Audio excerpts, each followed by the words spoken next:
Hey parents, Pastor Margie here. Hey, so I've heard from a lot of you lately that your kids are going through some really nasty nightmares. And boy, who doesn't understand that, right? I mean, you might even be having some really bad dreams because this is some serious stuff. We're feeling the fear. It kind of lives in our house and it's popping up in our dreams at night. And I know how hard it can be to try to help your kids through night terrors and nightmares. And there is a difference between the two. I encourage you to look that up if you haven't before. But my kids went through both. And I know how hard that can be on the family. And just when you're already feeling scared, waking up scared just makes everything worse. So I've attempted to put together some good information for you today. Stuff I've learned, stuff I've researched, that'll hopefully help your kids manage these really awful nightmares, because it can be really intense and we don't want that for your kids or you. But one thing I want to clarify right up front is I am going to be referencing a secular resource. Now, it's important for us to remember that we don't have a corner on the market on truth as Christians, right? We know the importance that Jesus died for us and he is the only way to heaven. And that is non-negotiable for us, absolutely. But that doesn't mean we know everything about child psychology, right? So that we can reference other sources and learn new things.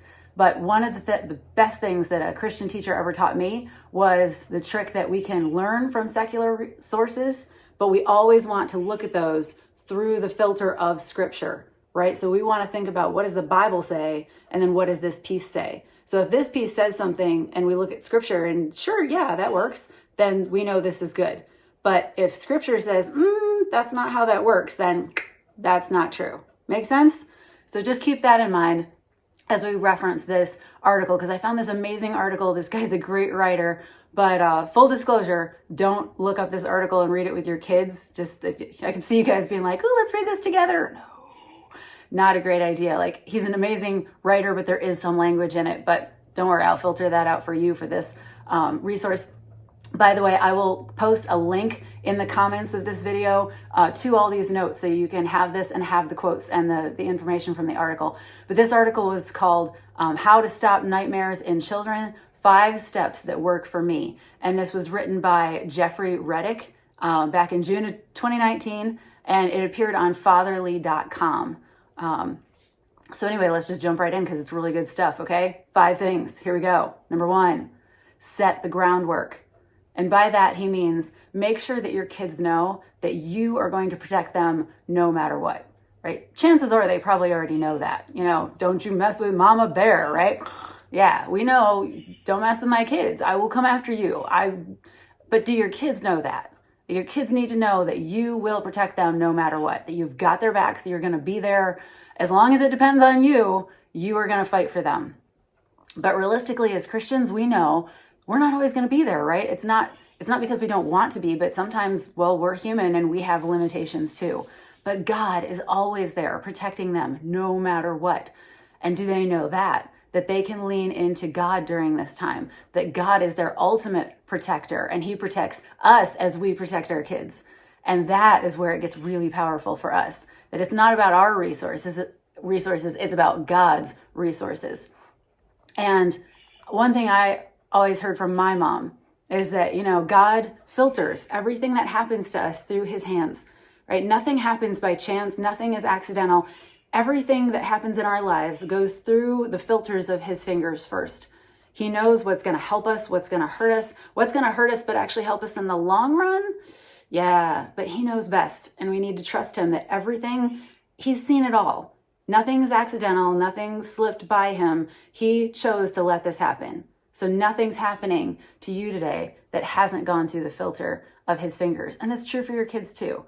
God is ultimately in control and we can trust him no matter what. Point 2, soothe, don't interrogate. Oh, I think I was guilty of this one with my kids. But, it's really tempting for us to jump into their fear and say, oh my goodness, what was your nightmare about? And what happened? And that actually can tend to feed the fear more than we mean for it to. Because the reality is, it's not about the content of the dream so much, right? I mean, if you remember your nightmares, it's usually more about how it makes you feel than even what happened. And that's a trick that our enemy, Satan, loves to play with us, right? Just to get us doubting what's true and feeling really scared. Because when we're scared, we tend to not make great choices.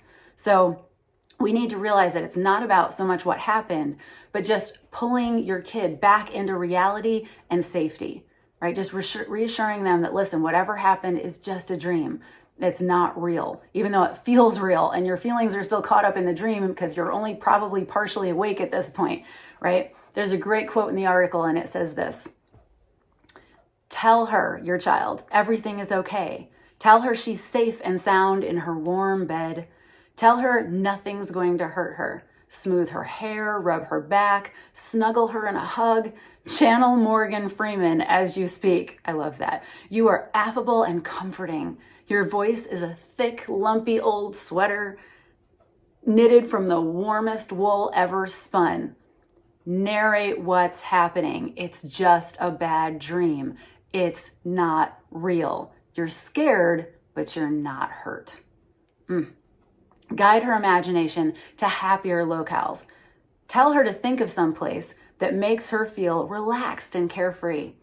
Think of warm sand, gentle waves. I want to be there. How about you? A wading pool filled with spunky kittens, joyous puppies wrestling on a wide rolling lawn. These scenarios don't have to make sense. You're only seeking to create a feeling, one that will extinguish the bad feeling that has seized her mind. So that's what you're aiming for, parents. Just help them remember that they're safe and kind of take those feelings away rather than leaning into them. Point 3. I love this guy's wording. I feel like we would be friends in real life. Put yourself in their footy pajamas. I love that. And guys, parents, this is a deep breath for you. You ready? Nightmares are normal for your kids during their formative developmental years. Like sometimes we forget that, right? When everything's going crazy and we're trying to manage this all, we're thinking, oh my gosh, everything is COVID-19's fault. It's all about the quarantine.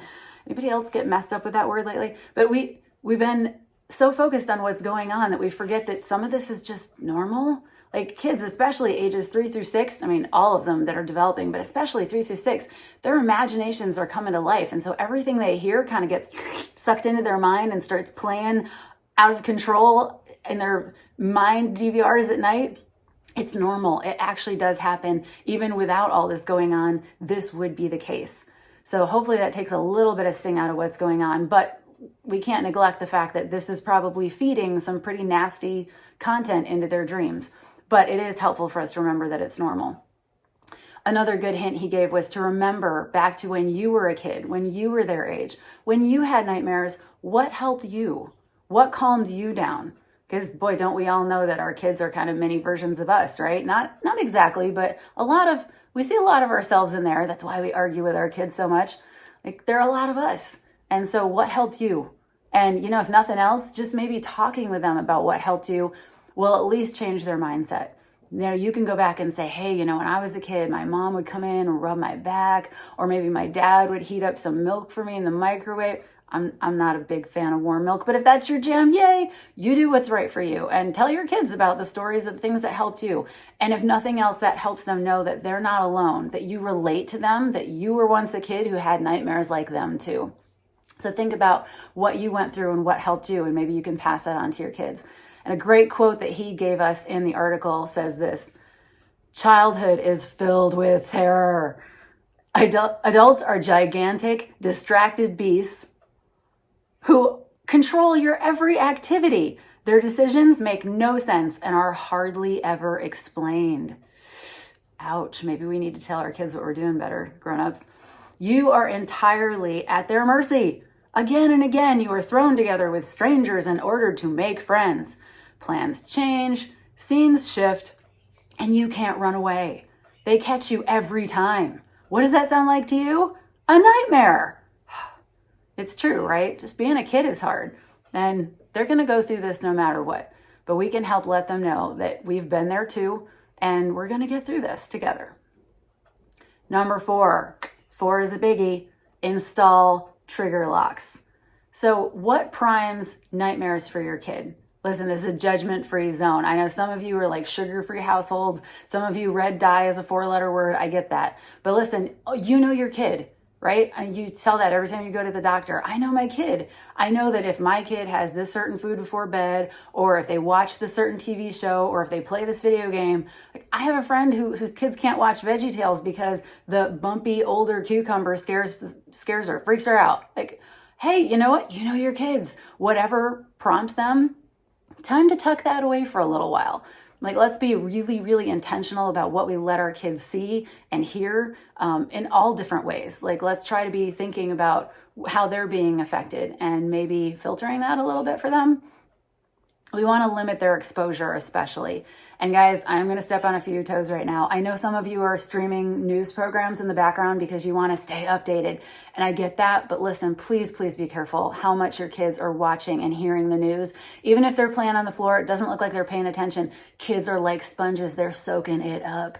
So just be mindful that there are other voices in your house speaking that aren't yours, and they're not saying the things that you want your kids to hear. So be really careful about when and how you listen to those things, and just think about that. And use your discretion. You're smart, but just make sure that you're only letting your kids know what they should know and not too much, if that makes sense. And that leads into, I think, the biggest point of this whole point is don't accidentally or even purposefully create a bubble for your kids. It's really easy to want to protect them from what's going on and be like, oh, let's not tell them what's going on. And I know there are some parents out there right now who think that the best strategy is, listen, I just can't tell my kids about what's going on. I'm sorry, I'm going to step on your toes right now. Don't do that. That's an awful idea. You know why? Because your kids are going to find out. They're going to know. If they're school age, they already know. Schools talked about this with them before they left. And even if they're not, at some point, this is such a big deal in history. Even when they get older, they're going to hear about what happened and be like, well, that's not what mom and dad told me. Listen, the enemy is trying to fight for your kids anyway. He's trying to sow seeds of doubt about everything you're teaching them. Do not give him the chance to be proven right? Don't do anything to your kids that would make them say, I can't believe mom and dad told me something that wasn't true, or maybe edited the truth, because then they won't trust you. And we do not want that. We do not want your kids to not trust you. Because when you tell them, listen, guys, you need to have a relationship with Jesus, and he is the only way to God and to heaven. You don't want your kids stepping back saying, well, I don't know. I mean, that's not what the school said. I mean, remember that whole COVID-19 thing? Like mom and dad were like, no, it's fine. And it wasn't fine. And trust me, like this matters. Your kids need to trust you. Don't like overwhelm them with details. Obviously, be really, really intentional and mindful about what you tell your kids, but don't pretend everything's okay, because you'll actually do more harm than good that way. And they're going to know. What are they going to remember, and what are they going to feel about what you told them? So just whatever you do, don't accidentally or intentionally create a bubble that's going to actually draw your kids away from you and to not trust you in the future. And that leads into step 5, manage your own terrors. This one's hard, and I'm going to let him speak for us because he does a really good job at it. Here we go. Maybe the call is coming from inside the house. Ever think of that? What I mean is, consider the thoughts and scenarios you create for your kids. Do you tell them to look both ways at the street corner because otherwise a car will rip their bodies in half and smear their guts down the street? Anybody a Goldbergs fan? I hear Beverly Goldberg saying that. Do you lock the front door at night, mentioning the need to protect yourself from masked killer bandits marauding through the countryside? If these are your fears, there's no need to project them onto your children. Sure, sometimes people break into homes and murder everyone inside. You, as an adult, can carry that knowledge around in your head without letting it spin into nightmares for life. Not so for kids. Any event is equally possible as far as they're concerned. That's a biggie. I'm going to say that one again. Any event is equally possible as far as they're concerned. If their imagination can conceive it, it's a possibility. That's a game changer, isn't it? It's just as likely that pirates will break down the door to eat their livers as it is for a unicorn to tap its horn against the window, beckoning them to a thrilling ride through fairyland. The idea that neither of these events will occur, that instead the night will pass in boring, uneventful hours, will not enter their minds. Feeding their darkest imaginings with unspeakable acts does nothing to teach them how to survive in the world. It only heaps anxieties upon them. It's okay to show fear in front of your kids when the real life situation you're in is scary. And boy, isn't that now. Probably more now than ever in our lifetimes. But this is key, and I love this line. Watching you get scared and then calm down will give them a blueprint for their own behavior. Whew, no pressure. What you shouldn't do is tremble at the window holding a butcher knife because you made the mistake of binging old Unsolved Mysteries episodes long enough to allow Robert Stack's voice to loosen control of both your bladder and your rational mind. If your kid wakes up when you're in that spot, how are you going to calm him down? You're a gibbering mess yourself. Remember, channel Morgan Freeman. You have to be able to sell it when you say, it was just a bad dream, honey. It's not real. Boy, this one hits home for me a lot because I'm going to get really honest with you guys. As a parent, I feel like this is the one I failed on the most. Like, I kind of grew up with this parenting lie that, of course, I didn't know was a lie at the time. I think it was the way my parents parented me because that's, I don't know, like how we thought it was done. I don't know where it came from, but somewhere along the lines, we got the idea that we shouldn't let our kids know how we feel because that will only burden them and make them more scared. And so we hide and we make excuses and we talk around things and we accidentally create that bubble. And then what ends up happening is our kids either don't know how to manage those unhealthy emotions or they look to what the world says we should do with them. And is that really the voice we want telling our kids how to manage their big, scary emotions? But, you know, as your coach probably used to tell you, practice doesn't make perfect, practice makes permanent. And the reality is if we don't teach our kids how to manage those big, scary behaviors, they're not going to know how, and they're going to resort to some really bad coping techniques that aren't going to serve them well in the long run. I know because I have some of those bad coping techniques myself. You probably do too, right? Because these big, scary emotions are hard. They're hard even for us to know how to manage. But we have to teach our kids how to deal with these big feelings and that they're not wrong in having them, that we don't control our feelings. Feelings just are. They tell us that something's wrong. And what we choose to do is what matters. That's the thing that we're going to be held accountable for, is what we choose to do in the midst of those big feelings. So parents, our job is to make sure that our kids know the truth and are acting on the truth and that they can feed themselves good truth in the middle of the night. But listen, it's totally okay if they need you to come running and maybe even lay in bed with them for a little bit to make them feel better after a nightmare because, well, just being there for them makes a huge difference. But the parenting truth we should definitely take away is that your kids need you to model godly, healthy emotionality, or else they'll learn and practice unhealthy thought patterns. So ultimately, I think there's one big truth we need to all walk away with, right? That if we think about the fact that God is filtering everything that happens through his fingers, make sure your kids know this important truth. Nothing is going to happen today that God and I can't get you through together. That's so great. I'm going to say that one more time. Nothing's going to happen today that God and I can't get you through together. Do your kids know that? Make sure your kids know that today. And guys, no matter what's going on, the nightmares are not your fault. I know you're doing the best you can, and we are praying for you. We know that you love your kids and you love God, and this is all going to turn out for what's best because we know that God is using all things together for our good. But feel free to look at these notes. Feel free to pass on this video and let us know if we can help you. Feel free to email us. I'll put the email link in the address or in the comments as well. And you guys take care and sweet dreams.